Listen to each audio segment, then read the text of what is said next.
You said it yourself. Goedert's going to be a star. He's 26 years old.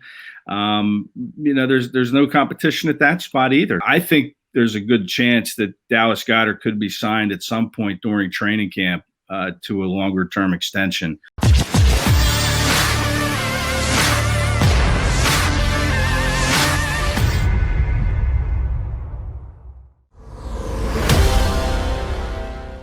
It is a Football Friday here on Birds 365. Hopefully you have a good weekend, everybody. We're trying to help you get there with some good Eagles talk for the next hour plus. Yes, we'll get an assistance from our next guest. You're truly wearing the Albany State hat today. A little alumni Great Dane support and love for my alma mater. All right, it's not quite as good as Xander, who puts on that Alabama gear, and yeah, they got a pretty good football program. Albany doesn't quite match up there. Ed Kracz, what is your alma mater? Westchester University, Golden Rams. Homeboy. We're both Golden Rams. Yeah.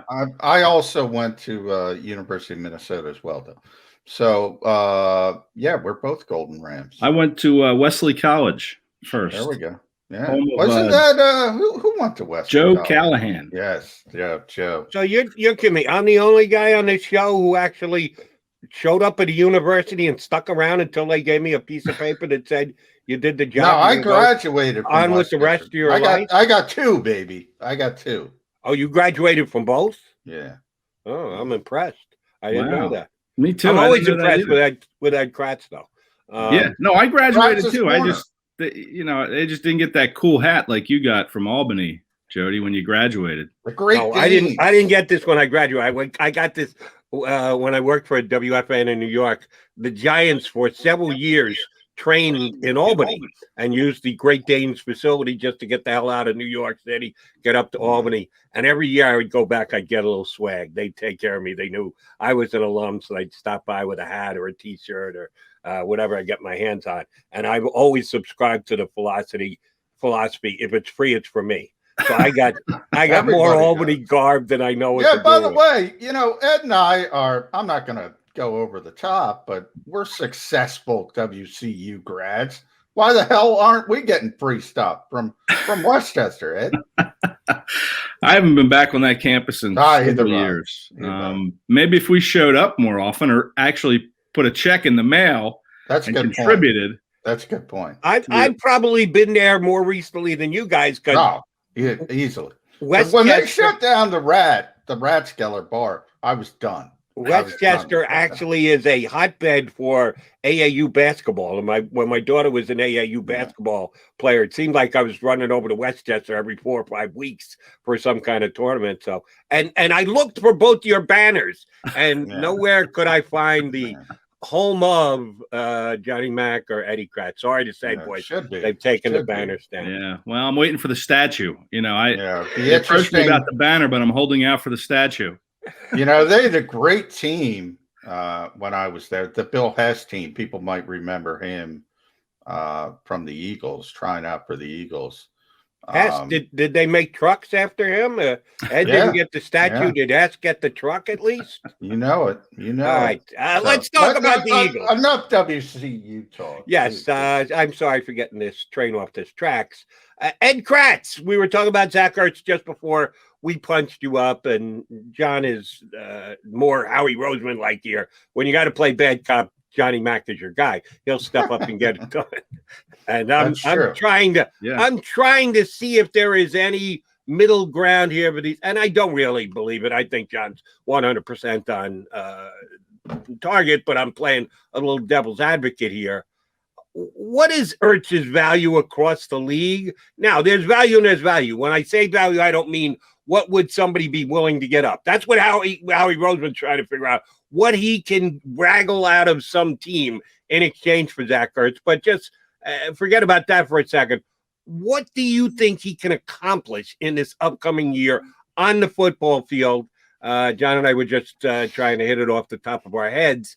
As a matter of fact, he is 1 year younger than Travis Kelce, almost to the day.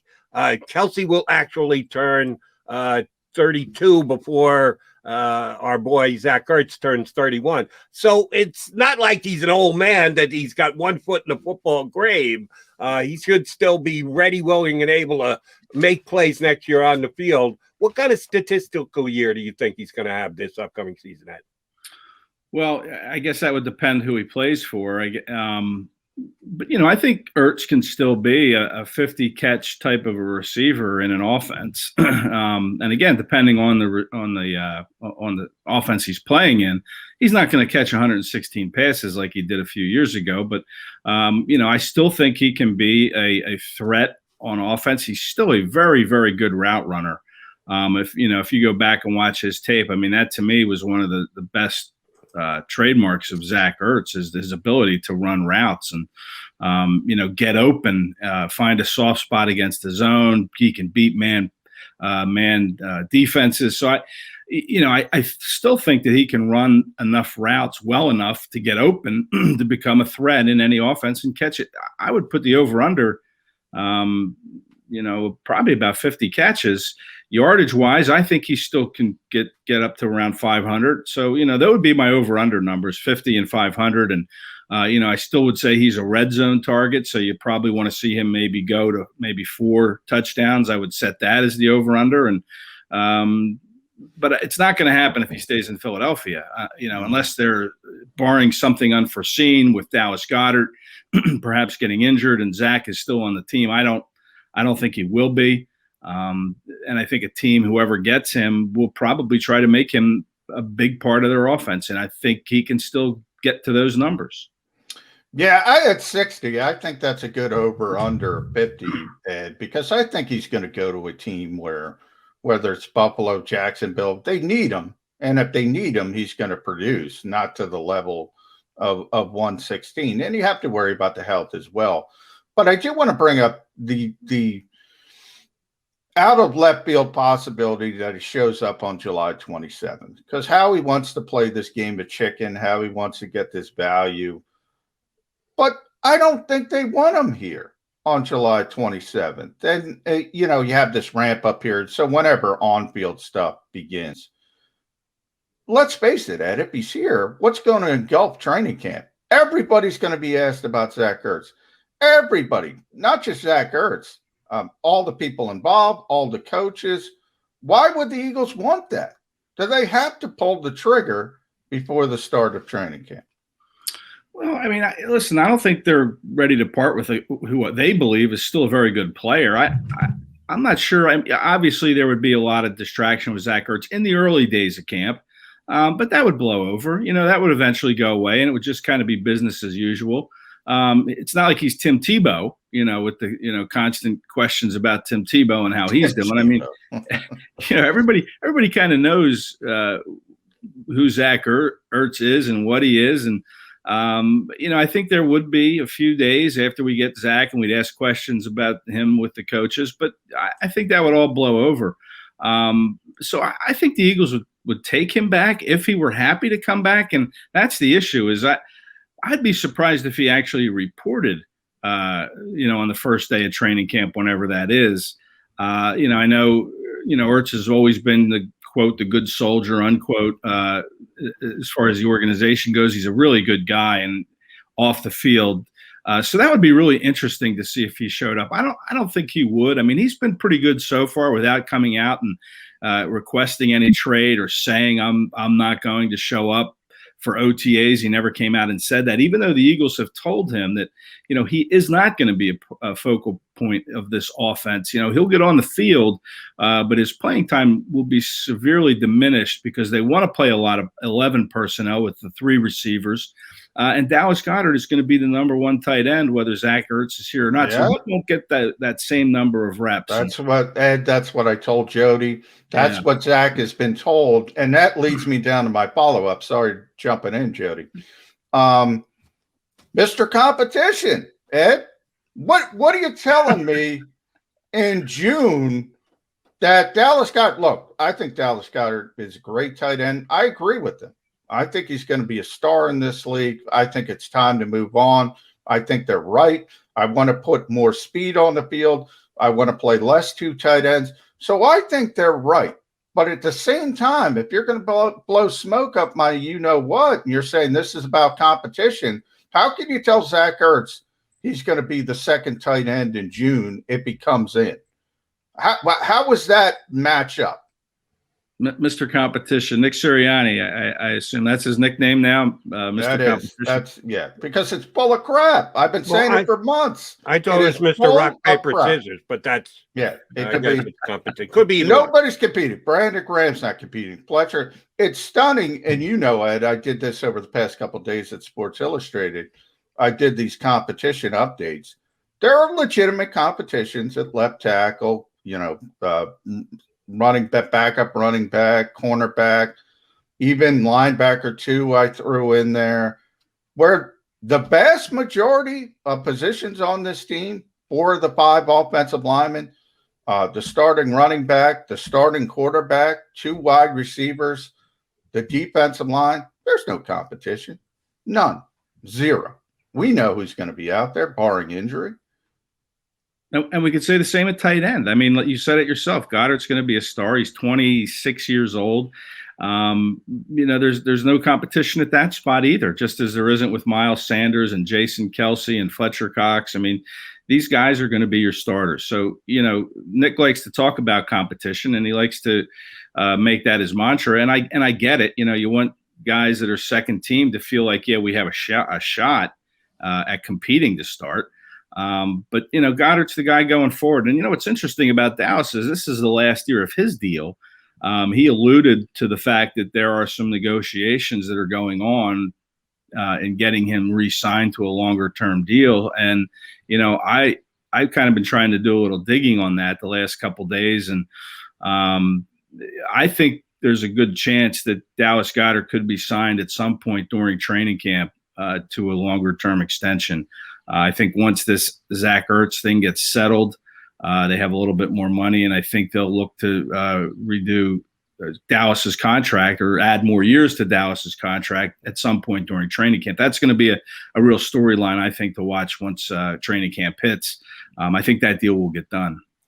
I got a Goedert and an Ertz question. First, Ertz more than Ertz point. Here's where I did one of the things I disagree with John with.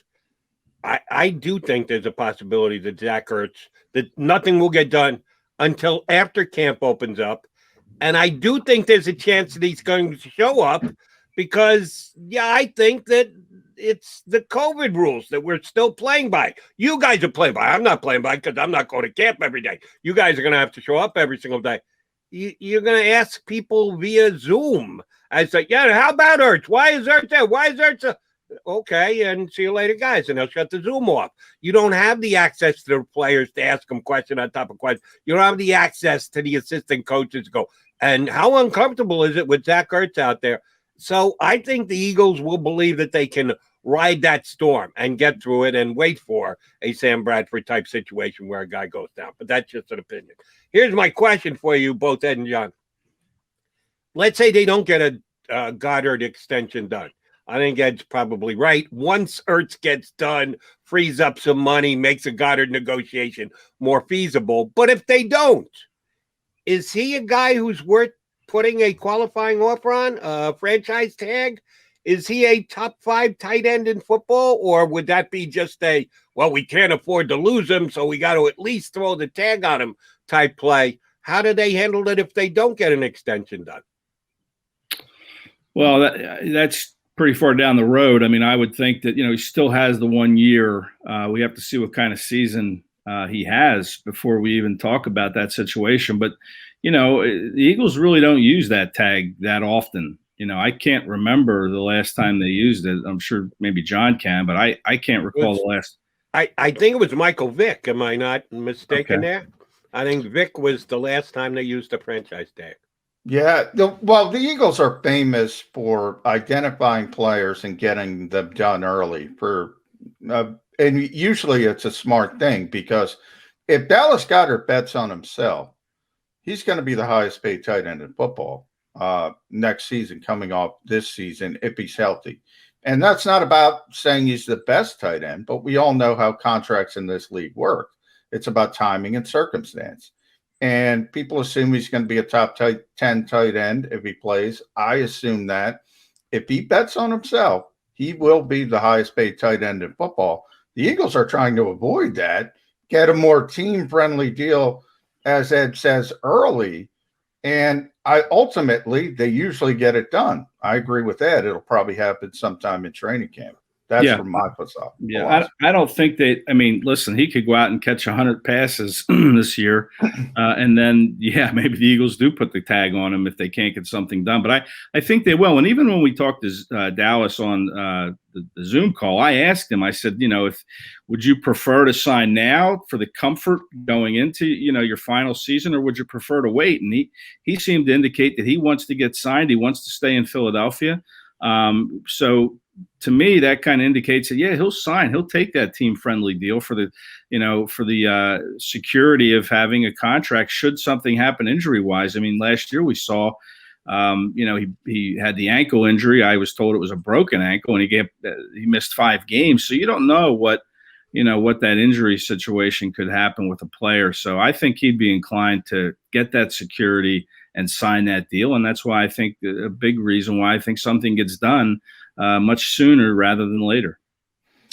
And to your point, Jody, Zach will show up for one reason if he's not traded. Training camp fines per day are now $40,000 if you're under contract, and they cannot be forgiven under the new CBA. So he's got to show up.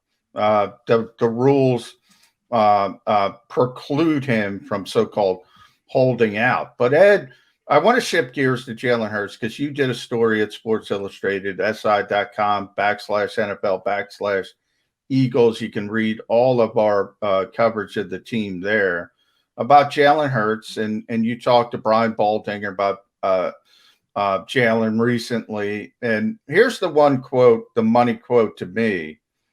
He's got 4 starts to his name, and he's as green as they come. I mean, as we get closer to this training camp, and I keep hearing high-profile people around this league chiming in at the quarterback position, Chris Sims is, enemy number 1 in Philadelphia because he didn't even put Jalen Hurts in his top 40. Man, what are the Eagles doing here? Just handing the keys. And, Nick Sirianni has not named him the starter, but he is the starter. He's as green as they come. Do you agree with that, Ed Kracz? Well, yeah, I mean, listen, I do. I mean, 4 starts is, he's still kind of feeling his way through the NFL. And he got thrown into a situation last year where all hope was pretty much lost for this team. I mean, this was a team that was already spiraling down the drain. And, he's thrown in there to, come on, save us, do something. And it wasn't a very good situation. It was a pretty toxic situation, having Carson Wentz there, looking over his shoulder. I mean, it really was a tough situation for Jalen Hurts, in my opinion, to be put in. And yet, he did the best he could. He showed flashes. He had the 6 touchdown passes. He ran for 3 more. I mean, listen, and I also allude in that story that, if you project his numbers over 17 games, I mean, he could be the first 4,000-yard passing, 1,000-yard rushing quarterback in NFL history. I mean, that's the kind of numbers he put up last year. You could say, all right, 52% completion percentage, that stinks, and that's green. But you got to improve on that. But I think the Eagles want to find out about him. I don't think they're crazy for handing him the keys to this offense. I think, with Nick Sirianni having worked with Jacoby Brissett as a starter, Andrew Luck and Phillip Rivers. I mean, why not? Let's see what Sirianni can scheme up with Jalen Hurts, our 2nd-round pick, a guy that really we showed a lot of faith in taking that high and risking losing our starting quarterback, Carson Wentz, which they did. I think that they want to find out what he can do, and he's going to be evaluated. And this is a team, and this is a quarterback that has to keep showing improvement each week. He might hit a bump in the road and have a bad game, but then he has to rebound and he has to find a level of consistency, which makes the Eagles feel comfortable that, he's going to be our guy going forward. And you mentioned the prorated numbers. If you pushed out last year's 4 starts to a full season, 4,000 yards and 1,000-yard rushing first time ever. it brings up a comparison that we made yesterday here on the show. We had Vinny Serrato on, the former general manager of the Washington football team, now doing sports talk in Baltimore, sees Lamar Jackson all the time. And I wanted to make the comparison between Jalen Hurts and Lamar Jackson. Jalen Hurts has actually got a better arm than Lamar Jackson. Can he be even more accurate than Lamar Jackson? You would hope so. I don't think he's ever going to be the runner that Lamar is, but he might be the second best running quarterback in the National Football League. If I told you that Lamar Jackson is what the Eagles are targeting out of Jalen Hurts, any chance that happens that he could be Lamar Jackson too? Yeah, I think there's a good chance. And Lamar Jackson was one of those quarterbacks that was closest to getting that 4,000-yard passing, 1,000-yard rushing season. He had over 1,000 yards running in 2019, I think it was, but he only had, I think, 3,200 yards passing. But I think that's kind of the template, really, with Jalen Hurts is Jamal Jackson. I don't want to say Robert Griffin III because I think Hurts has a better arm than Griffin. I think the Eagles are going to use his legs, and Kevin Patullo, the pass game coordinator, alluded to that when you have someone with those kinds of legs, that does add a wrinkle to the offense, obviously. But I think his arm is better than Jamal, like you said, Jody. So I think they're going to use him more to try to get the ball out quickly to the running backs in space. They don't want him to get hurt, so I think they're going to let him throw the ball more than run the ball. But, his ability to take off when a play breaks down is what makes him so dangerous. You don't necessarily want to scheme, 10 running plays a game for Jalen Hurts, but he could run the ball 10 times because there may be 5 of those times he's just breaking the pocket and creating in the open field with his legs. So that's what I think makes him so dangerous, on top of having a better arm than Lamar Jackson. I'm sorry. Okay, Ed. I think I'm going to go a different route with you with Vinny Serrato, and Jody mentioned we talked to him yesterday. He had some great stories about working for Daniel Snyder. 2 o'clock calls in the morning, getting woken up at all times. Very hands-on, walking into the draft room saying, "No, we're taking this guy." We got an owner that does some things that gives his opinion. Let's say Jalen Hurts turns into Lamar Jackson. I think that would be a success. I mean, that's an MVP player. And let's say, I've been saying this, Kansas City's talking about 20-0. That's what Patrick Mahomes is talking about. So let's say the Chiefs roll into Philadelphia early October. Upset of the season. The Eagles beat the mighty Kansas City Chiefs and Andy Reid, but they do it with Jalen Hurts' legs. They do it with Miles Sanders running the football. Is Jeffrey Lurie in the locker room after upsetting the Kansas City Chiefs saying, "Hey, Nick Sirianni, why aren't we throwing the football?"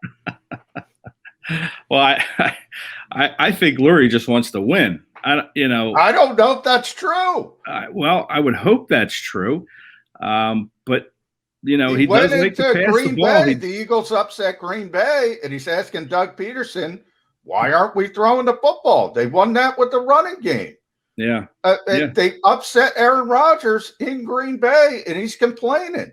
Is he going to complain if they don't win the right way?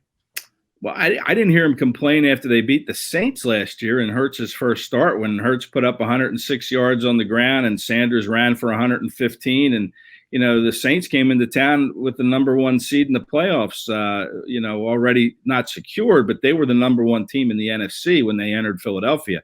I don't think Lurie complained then, but I get what you're saying. I mean, he wants to throw the ball, but I think he wants to win too. And whatever winning looks like is what it's going to look like. It's interesting that last Friday before the Eagles went on break, June 4th, and you probably noticed this, John. I mean, Jeffrey Lurie was kind of standing on just over the out of bounds line all by himself with his hands kind of down to his side or on his hips, just surveying everything. I mean, he really stood out in a prominent way, in my opinion. And I was thinking, these players and these coaches, their boss is right there. They see him.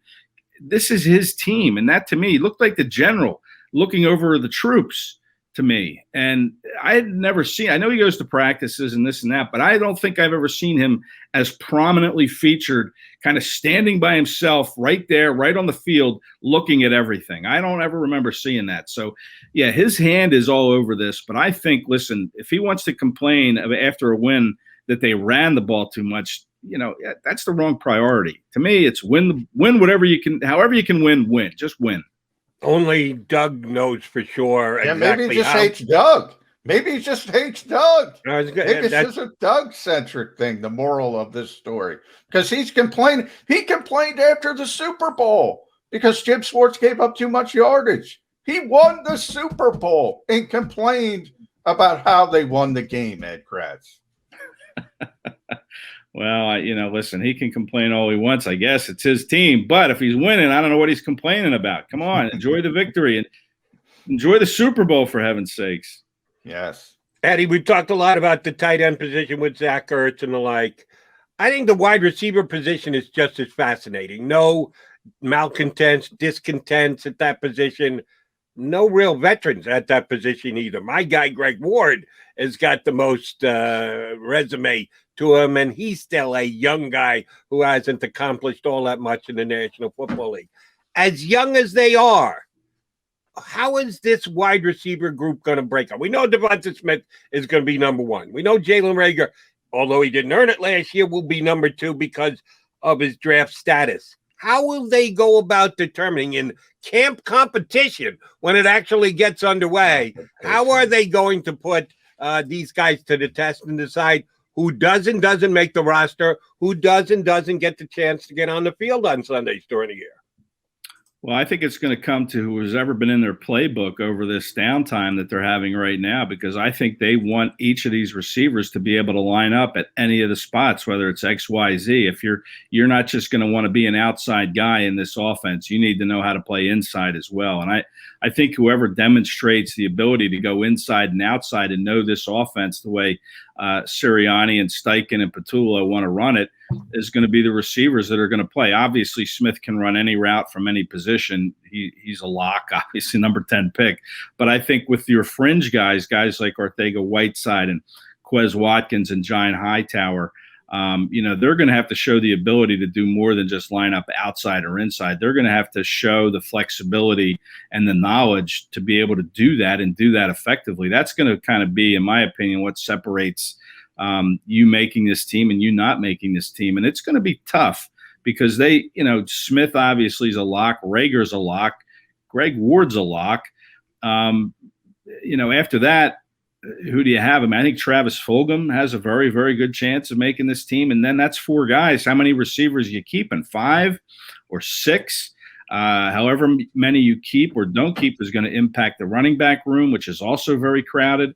But staying with the receivers, if you have Fulgham, Reagor, Smith, and Ward as your 4 guys, you have Ortega-Whiteside, Watkins, Hightower battling to be that probable 5th guy to keep. And I think what's going to separate them is their knowledge of the offense and their ability to go inside and out effectively.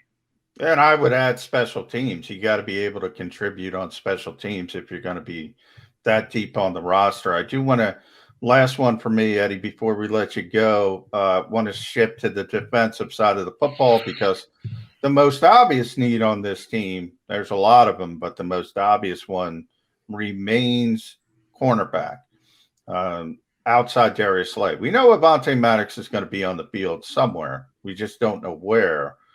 Could even be safety. Could be slot corner. Could be outside corner. Could be both. Right now, default setting, last time we were there, Ed, was Darius Slay and Avonte Maddox on the outside. And then when they went into the nickel, Avonte kicked inside. And Michael Jaquette came in to play outside corner. Is that even feasible? Is that fair to Jonathan Gannon to say, hey, Jonathan, hey, you got this job. Great job. Now go make chicken salad out of you-know-what. Well, I mean, what are his options? I mean, look down the list. I think they're just trying guys. I mean, Michael Jaquette's got the first crack at it. Played a little bit last year, had the one good game when he came in, but then really got torched. I think it was against Dallas They just kept beating them up with C.D. Lamb and Amari Cooper. Oh, that was ugly. Yeah, that was ugly. It was very ugly. But your options are very limited there. Josiah Taylor, Shaquille Taylor, Josiah Scott, Grayland Arnold. Is he a corner? Is he a safety? I mean, they're pretty limited in their options. So they're just trying, guys. And that's going to be, we're all going to look at the left tackle spot once training camp hits, but we really got to pay attention, obviously, to that cornerback 2 spot. Who they running in and out? What are they doing? How are they mix and matching once they go into that nickel and dime defense? It's going to be a lot of moving parts, I think, at that second corner. And I guess the good news is, looking at 2022, when the Eagles have a lot of early draft capital, that it's supposed to be a very good defensive class in 2022. That Stingley, I think Daryl Stingley's son is playing at LSU. Yeah. I think he's one of the top corners in the draft. So, the good news is if they can't figure this out and that becomes a real liability, which I think it has a chance to become, then there's always next year. All right. I will show already. I will show good manners as a host. You must take care of your guests. So, Ed, I'm going to give you the first claim here. For Avonte Maddox this upcoming season, he could play any one of 3 positions: outside corner, slot corner, or safety, as John McMullen mentioned. I would say would you guys agree with me, the one he's least likely play most snaps at would be safety? Would you guys agree with that? Out of the 3 positions, safety least likely? Yeah, only early in the season. Remember, I don't know if Rodney McLeod's going to be there week 1. So that's why later in the season when Rodney's healthy, he's not playing safety. Okay. I'll take safety. For the most snaps this year for Avonte Maddox on defense this year, I'll take safety as the position because I'm a good host and I'm going to give Ed Kracz the other 2 choices to choose from. Which does he play more, Ed, inside or outside of Avonte Maddox at corner this year? Safety's a good pick there, Jody. If you want to take safety, I'll give you safety. I was just doing it to be a good host. If you want to take safety, I'll give you safety. I'll take one of the 2 quarterback positions. I think that's where his future lies at safety. I don't know if it'll necessarily be this year, but again, he's another guy that needs to have a contract redone. So, but I think he'll get his most snaps. And if there was a drum roll, I would ask for the drum roll. Avonte Maddox's most snaps will come as an outside cornerback.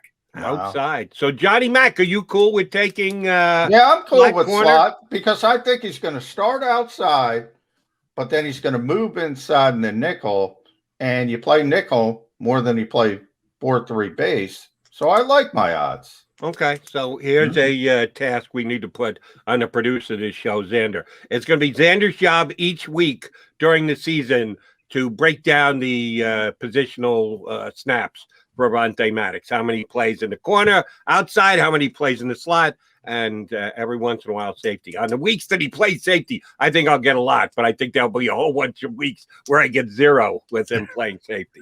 Yeah, you might have an early lead on that, Jody. Sometimes you set a slow pace, you can get out front. You're going to be goes all the way around. You know what, Jody? You're going to be the Sixers. You're going to be up by 30. But at the end, you're losing. You're losing, baby. That's not good. All right, Ed Kracz, it's always a pleasure. Appreciate coming on. I'll make a call to see if they've started construction on your statue over there at Westchester. I'd appreciate that. I think it may be next month they're going to start construction. Okay, listen, I'll take the hat as a consolation prize if you can waggle that, Jody. Done deal. Eddie, thanks, bud. Appreciate it. Thanks, guys. Thanks, Ed. Ed Kracz, Sports Illustrated, Johnny Mac's running mate, here with us on Birds 365. If you missed any of today's show on the JAKIB Media channel, listen to the podcast on your way home. Available on YouTube, Apple, and Spotify.